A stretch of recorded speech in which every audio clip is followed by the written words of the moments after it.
Hello everyone. The world, it seems, has converged in New Delhi for the India AI Impact Summit.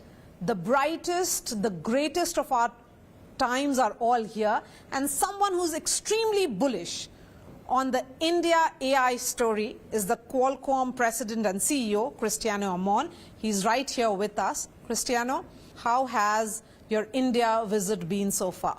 It's been great. First of all, thank you for having me here. I'm happy to talk to you. It's been great. I'm encouraged. I'm energized. I feel that it's an incredible opportunity. We always believe that, AI will be democratized. AI will be everywhere in every device. And I think the opportunity in India is tremendous, especially given the scale and some of the things we have seen in the past, how India has developed the mobile ecosystem. Why would that be different on AI? So that's why I'm very enthusiastic about it. As you said, to quote you, AI is going to be everywhere. In the next 5 years, will AI be something that we use unconsciously? Something that will be there quietly living in our devices, cities, and daily decisions. And if that shift happens, where do you see India? Yes. So it's really important, I think, to understand what's happening with AI to answer this question. I think we're turning the page on the next chapter of AI. There's an enormous amount of investment now building very large data center, and that will continue. And a lot of those data centers, it's creating AI with their factory of AIs, the training, you get all this data.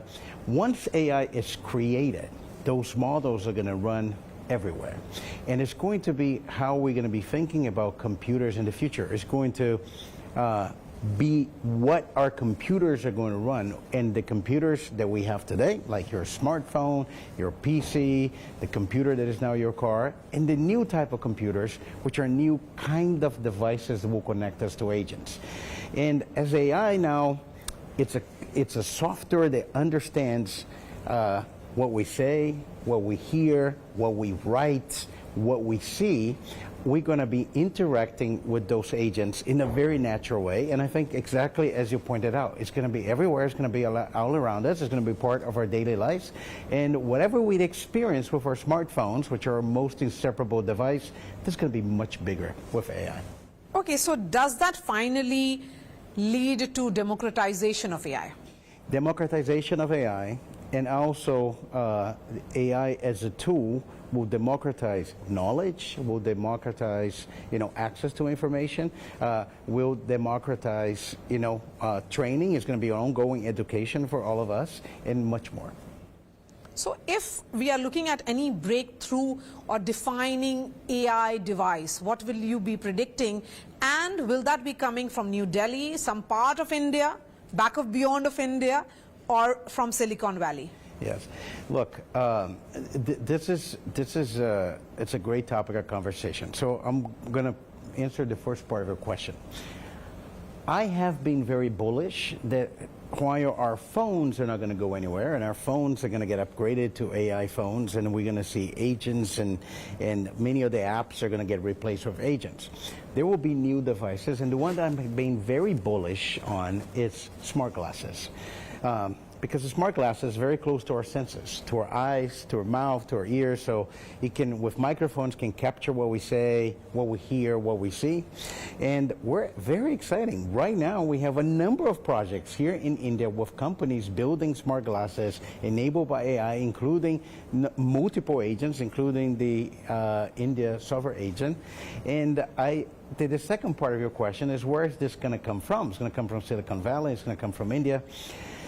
See, what is unique about agents is they have to be very contextual aware and personalized. Maybe an agent that I'm going to use is going to be different than the agent you use. Because over time, it's going to be relevant to me. It's going to get fine-tuned and trained on the things that I do.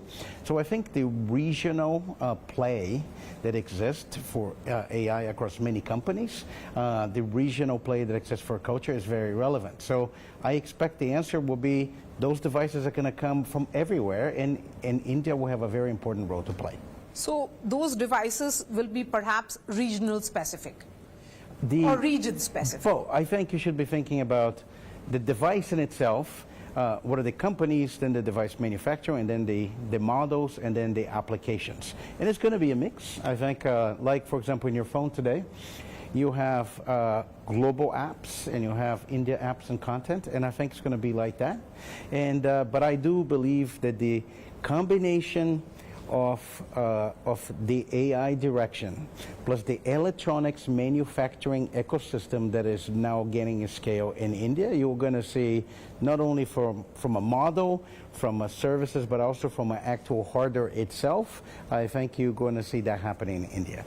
Your predictions are absolutely fascinating, Cristiano. In an edge AI world, who controls intelligence?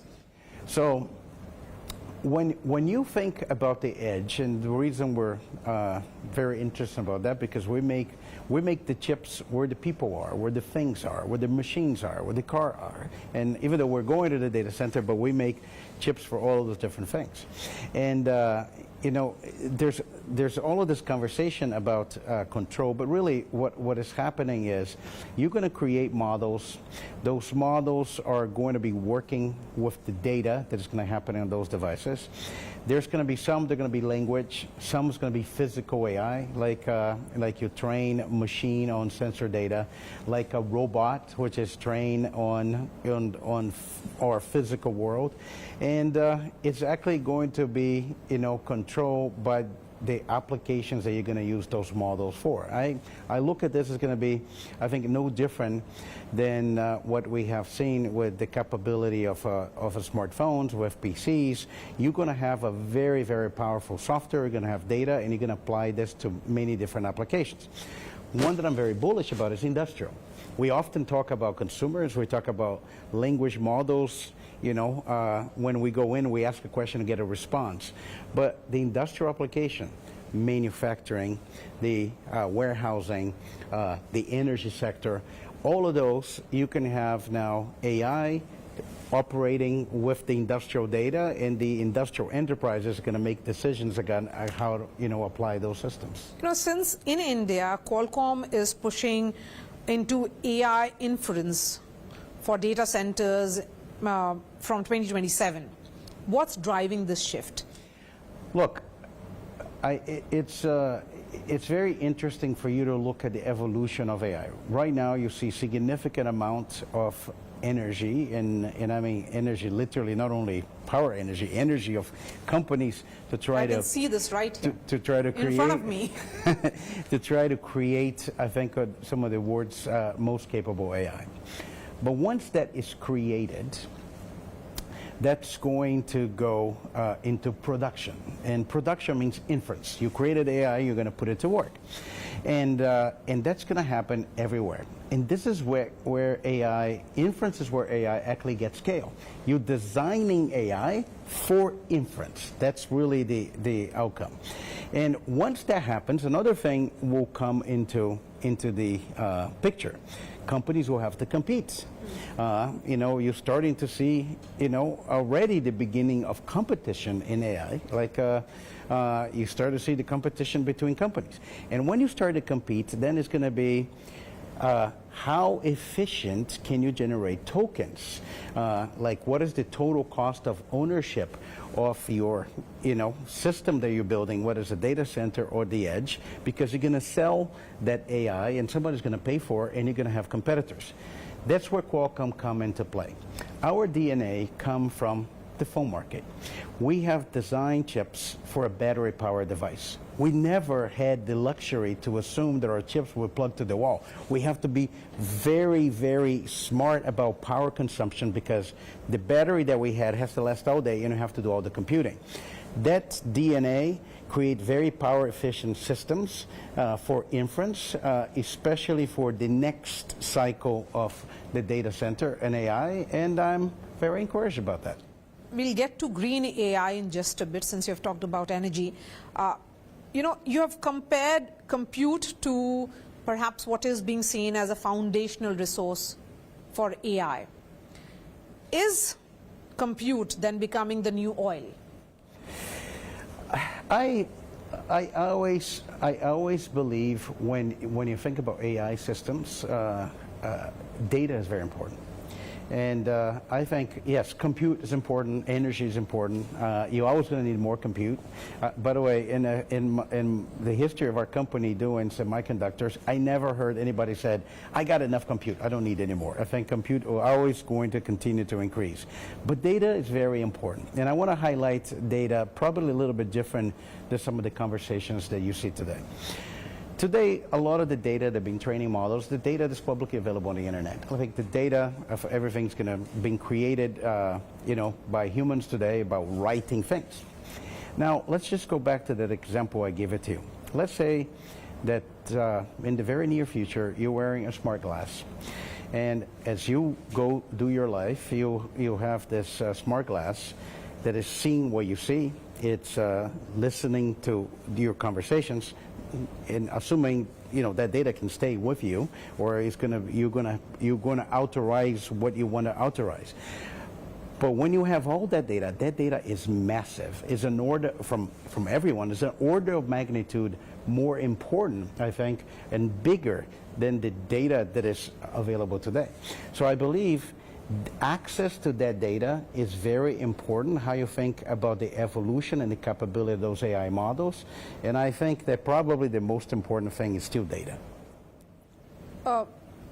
In a country as vast as ours, we have often seen AI as opportunity. Prime Minister Modi famously said that you should not fear AI, and as a nation, we are seeing that as our future.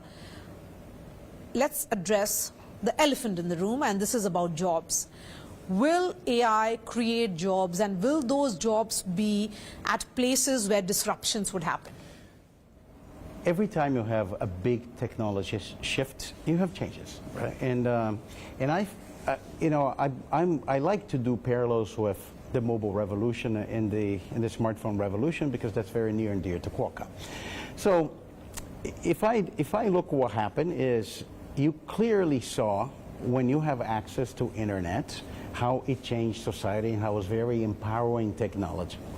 So I believe what AI is going to do is going to democratize knowledge. You'll be able to, I don't know how to do this, and how do I do this? And you're going to get information. You're going to get information in a much more easier, in a much more relevant way. We all going to get empowered. We're going to have ongoing training. But the question is still relevant.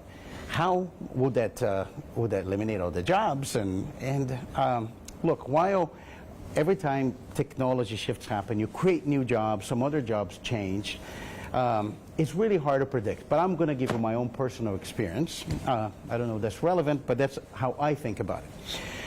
This may show my age, but when I just got out of engineering school, and I'm in the school, like I was using computers, what was at the time the internet was just starting, we're starting to use email. And I look at some of the corporations when I went to do internship, and they still have, they show up in the morning to the fax machine, they get all the stuff from the fax, and they're writing intercompany memo and using the typewriter. Then all of a sudden the computer arrived, the internet arrived, the email, everything changed. Did it change many of the jobs? Yes, but actually it was very empowering. I think that's how I think about AI. It's going to be that type of change. I think we have done okay with that type of change in the past, and I think we're going to do okay with this change in the future. How do you define this moment in history?